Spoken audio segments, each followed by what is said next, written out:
Hello friends, welcome to Creative Medicine.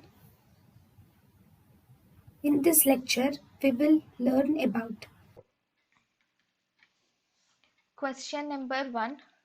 Percentage of thiopentone sodium which is used for induction. Thiopentone sodium, we use 2.5% of thiopentone sodium is used for induction. Then thiopentone sodium is prepared. So few true statements.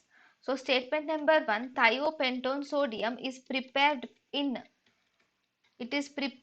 atmosphere of nitrogen. True. Thiopentone sodium is prepared in atmosphere of nitrogen.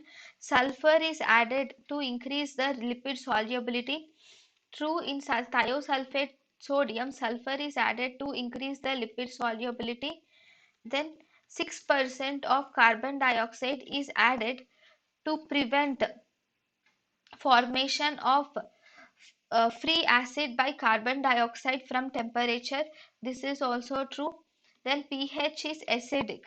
False. Actually, thiopentone sodium is alkaline and this is responsible for the side effects of thiopentone sodium if injected wrongly into the intramuscular agents or intraarterial agents. thank you and thank you for watching.